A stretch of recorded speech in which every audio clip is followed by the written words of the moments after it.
आज का दिन यूक्रेन के राष्ट्रपति जेलेंस्की पर बहुत भारी पड़ा है। वॉशिंगटन में राष्ट्रपति ट्रंप ने जेलेंस्की से 2-2 कह दिया कि पुतिन को हराना नामुमकिन है। इधर दूसरी तरफ पुतिन के एक बेहद करीबी ने नेटो को धमकी दी है कि अगर ट्रंप और पुतिन की वार्ता के बीच में नेटो रोड़ा बना तो फिर रूस इस धरती से नेटो का सफाया कर देगा।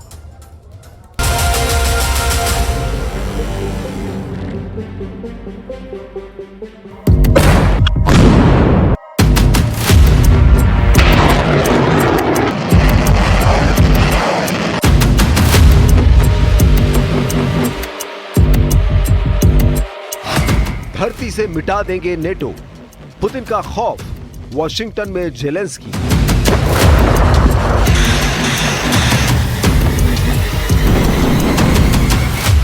रूस यूक्रेन जंग में बाजियां तेजी से पलट रही हैं। जो जेलेंस्की लगभग हर दिन जंग जीतने का दावा कर रहे थे, वो जेलेंस्की आज वॉशिंगटन में भीगी बिल्ली बनते नजर आए। हम आपको यूक्रेन युद्ध से जुड़ी 3 बड़ी खबरें दिखाने जा रहे हैं कि कैसे पुतिन और ट्रंप के ट्रैप में फंसकर राष्ट्रपति जेलेंस्की अमेरिका को यूक्रेन के 50% से ज्यादा दुर्लभ खनिज देने को तैयार हो गए हैं। साथ ही हम आपको दिखाएंगे कि कैसे पुतिन के कारोबारियों और कमांडरों ने ऐलान कर दिया है कि अगर पुतिन और ट्रंप की शांति वार्ता को नेटो या यूरोपीय देशों ने नुकसान पहुंचाया तो रूस धरती से नेटो का नामो निशान मिटा देगा।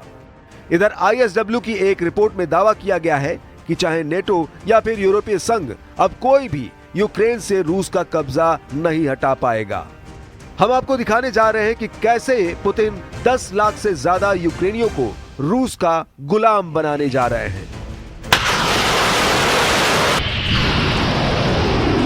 1011 दिन से ज्यादा की यूक्रेन जंग में अब राष्ट्रपति पुतिन पूरी तरह से हावी हो चुके हैं। हालात ये है कि फ्रांस के राष्ट्रपति इमैनुअल मैक्रो, ब्रिटेन के प्रधानमंत्री कीर स्टारमर और जर्मनी के चांसलर रहे ओलाफ शॉल्ज वॉशिंगटन में ट्रंप से मीटिंग करने के बाद पूरी तरह से खौफ में आ चुके हैं। ट्रंप ने मीडिया के सैकड़ों कैमरों के सामने जता दिया कि पुतिन मेरा यार है, बाकी सब बेकार है।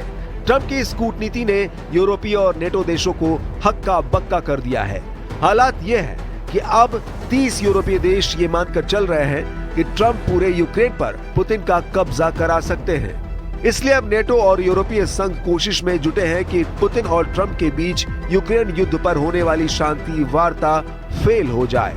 रूस को इस साजिश की भनक लग चुकी है और अब पुतिन के बेहद करीबी माने जाने वाले व्लादिमीर सोलोवियोव ने ऐसी धमकी दी है जिसे सुनकर यूरोपीय संघ और नेटो के होश उड़ जाएंगे। जरा देखिए रूस में टीवी होस्ट और रूसी राष्ट्रपति व्लादिमीर पुतिन के प्रमुख सहयोगी व्लादिमीर सोलोवियोव ने क्या धमकी दी है। पुतिन के प्रमुख सहयोगी व्लादिमीर सोलोवियोव ने नेटो देशों को धमकी देते हुए कहा है कि अगर पुतिन और ट्रंप की वार्ता सफल नहीं होती है तो ये तय है कि रूस साजिश करने वाले नेटो देशों का इस धरती से सफाया कर देगा। व्लादिमीर सोलोवियोव ने नेटो देश जर्मनी पर भड़कते हुए कहा कि अगर जर्मनी के नए चांसलर बनने वाले फ्रेडरिक मर्ज ने यूक्रेन की सैन्य मदद की तो मॉस्को जर्मनी का धरती से सफाया कर देगा। असल में जर्मनी के चांसलर रहे ओलाफ स्कॉल्ज की तुलना में जर्मनी के नए चांसलर बनने वाले फ्रेडरिक मर्ज यूक्रेन को मध्यम दूरी की टॉरस मिसाइलें देने की योजना बना रहे हैं, जिसे लेकर रूस बुरी तरह से भड़क गया है। पिछले महीने पुतिन के करीबी व्लादिमीर सोलोवियोव ने कहा था कि रूस लंदन को पानी में डुबोकर तबाह कर देगा। व्लादिमीर सोलोवियोव अभी तक ब्रिटेन, फ्रांस और जर्मनी को पूरी तरह से तबाह करने की धमकी दे चुके हैं।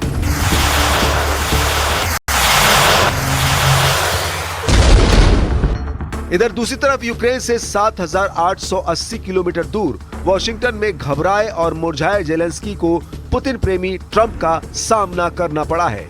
तस्वीरें गवाह हैं कि जेलेंस्की को एहसास हो चुका है कि अब यूक्रेन को न सिर्फ रूस रौंद रहा है बल्कि अमेरिका भी यूक्रेन के दुर्लभ खनिजों को लूटने में जुट गया है। ट्रंप ने जेलेंस्की पर इतना ज्यादा दबाव बना दिया है कि वो चाहकर भी अमेरिका को रूस के खिलाफ नहीं कर पाएंगे। ट्रंप ने महज 3 दिन में ही जेलेंस्की को बिना चुनाव का तानाशाह से लेकर यूक्रेन जंग का जिम्मेदार तक कह चुके हैं। जरा देखिए क्यों इस वक्त नेटो के साथ साथ यूक्रेन तक ट्रंप के बयानों से खुद को हारा महसूस कर रहा है। ट्रंप के डबल बयानों से जेलेंस्की तक चकरा गए हैं। A dictator without elections. Zelensky better move fast or he's not going to have a country left. Got to move fast because that war is going in the wrong direction. In the Do you still think that Mr. Zelensky is a dictator? Did I say that? I can't believe I said that. Next week. दूसरी तरफ Trump ने ऐलान कर दिया है कि America Ukraine के 50% दुर्लभ खनिजों पर अपना दावा ठोक रहा है।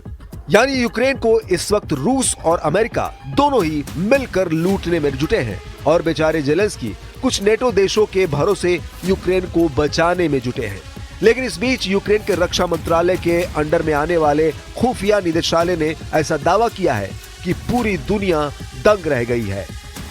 यूक्रेन के रक्षा मंत्रालय के मुख्य खुफिया निदेशालय के खुफिया इनपुट के दावों के मुताबिक यूक्रेन युद्ध के 3 साल की वर्षगांठ पूरे होने से पहले रूस नेटो पर अपनी जीत का ऐलान करने जा रहा है। यूक्रेन की GUR के मुताबिक रूस सऊदी अरब में पुतिन और ट्रंप की वार्ता से पहले ही दुनिया को यह दिखाने जा रहा है कि रूस ने 32 देशों से बने नेटो देशों को हरा दिया है। पुतिन का रूस ये साबित करने जा रहा है कि रूस ने यूक्रेन के साथ साथ नेटो को भी 3 साल से चल रही जंग में बुरी तरह से हरा दिया है। हम आपको बता दें कि यूक्रेनी राष्ट्रपति जेलेंस्की को ट्रंप इशारों ही इशारों में बिना चुनाव के तानाशाह कह चुके हैं। युद्ध विशेषज्ञों का कहना है कि ऐसा लगता है कि जेलेंस्की पर हमला करके राष्ट्रपति ट्रंप पुतिन के ही प्रचार को दोहरा रहे हैं। 25% यूक्रेन पर कब्जा, 10 लाख यूक्रेनी रूस के गुलाम। कुछ वॉर एक्सपर्ट्स का यह भी दावा है कि पुतिन का रूस 1/4 यानी 25% यूक्रेनी इलाकों पर कब्जा करने के बाद ही जंग रोकेगा। पुतिन को पता है कि रूसी बॉर्डर से सटे यूक्रेनी इलाकों के 25% इलाके पर अगर रूस का कब्जा हो गया तो फिर यूक्रेन कभी भी नेटो में शामिल नहीं हो पाएगा। इसलिए पुतिन ने साल 2026 तक लगातार युद्ध करने का प्लान बना लिया है। ऐसा दावा ISW की तरफ से किया जा रहा है। हम आपको institute for the study of war यानी ISW का एक और भी दावा दिखाते हैं जो 10 लाख यूक्रेनियों को रूस का गुलाम बना देंगे। Institute for the study of war यानी ISW ने अमेरिकी अधिकारियों के हवाले से एक ऐसा सनसनीखेज दावा किया है जिसने यूक्रेन के होश फाख्ता कर दिए हैं। ISW के रिसर्च और दावों के मुताबिक पुतिन का रूस ट्रंप सरकार से युद्ध रोकने के एवज में यूक्रेन के उन शहरों पर पूरी तरह से कब्जा चाहता है जो अभी रूस के कब्जे में नहीं है। वॉशिंगटन DC में स्थित ISW थिंक टैंक ने नोट किया है कि इन क्षेत्रों में कई बड़े शहर हैं जिन पर रूसी सेना का वर्तमान में कब्जा नहीं है और जब्त करने की कोई संभावना नहीं है। बचे हुए 4 यूक्रेनी क्षेत्रों पर रूस के कब्जे में बड़े शहर शामिल होंगे, ऐसा दावा किया जा रहा है। जैसे खेरसोन सिटी जहां लगभग 2,75,000 की आबादी है, उस पर रूस पूरा कब्जा चाहता है। इसी तरह से यूक्रेन क्रामाटोरस पर कब्जा चाहता है जहां यूक्रेन के 1,47,000 नागरिक रहते हैं। इसके अलावा रूस ने यूक्रेन के ज़ापोरिजिया सिटी पर दावा ठोका है जिसमें 7,06,000 यूक्रेनी नागरिक रहते हैं। ISW का अनुमान है कि यूक्रेन के कम से कम 10 लाख से ज्यादा यूक्रेनी नागरिक रूस के गुलाम हो जाएंगे और यूक्रेन का एक बड़ा इलाका यूक्रेन हार जाएगा। अब ऐसे हालात में अंदाजा लगाया जा सकता है कि वॉशिंगटन में मौजूद जेलेंस्की पर कितना जबरदस्त दबाव होगा, जबकि दूसरी तरफ पुतिन ट्रंप की शह पर यूक्रेन को हड़पने की जोर शोर से तैयारी करने में जुटे हैं। ऐसे हालात में अब नेटो अमेरिका के बिना रूस के खिलाफ क्या एक्शन लेता है, ये देखना दिलचस्प होगा। इजरायल पर सीरिया फ्रंट से भीषण हमला शुरू हो सकता है, जहां कुर्द फोर्स ने तुर्की के आगे सरेंडर कर दिया है। 40 साल से तुर्की के खिलाफ युद्ध लड़ रहे कुर्द लड़ाके अब एर्दोआन का ऑर्डर मानेंगे। तुर्की ने सीरिया से इजरायल को सेना हटाने की धमकी दे दी है। माउंट हार्मोन पहाड़ पर कब्जा कर बैठी इजरायली सेना पर किसी भी वक्त हमले का अलर्ट दे दिया गया है। कमांडर जुलानी ने नेतन्याहू से बदला लेने की धमकी फिर से दोहराई है।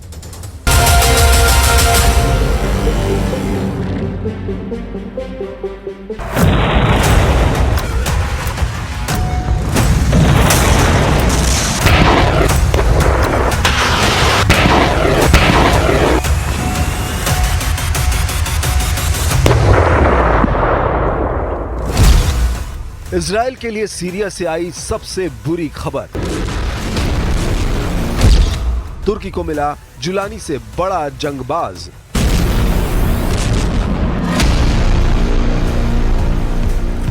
नेतन्याहू से भिड़ेगा एर्दोआन का ओकलान लड़ाका।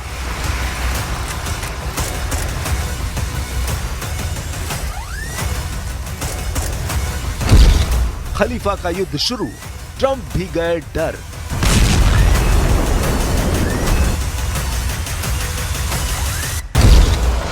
इजराइल सीरिया में बार बार हमले क्यों कर रहा है?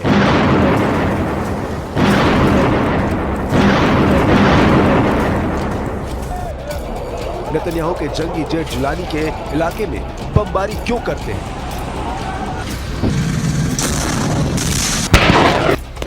लेबनान और गाजा से ज्यादा हमले इजराइल इस वक्त सीरिया में ही क्यों कर रहा है? इसकी वजह को लेकर अगर कोई कंफ्यूजन है तो वो अब दूर हो गई है। इजराइल को सबसे बड़ा चैलेंज सीरिया से मिल गया है। सीरिया में कमांडर जुलानी से भी ज्यादा बड़ा लड़ाका इजराइल के खिलाफ मोर्चा खोल चुका है। इजराइल को जिस फाइटर ग्रुप के पाला बदलने की आशंका थी वो सही साबित हो गई।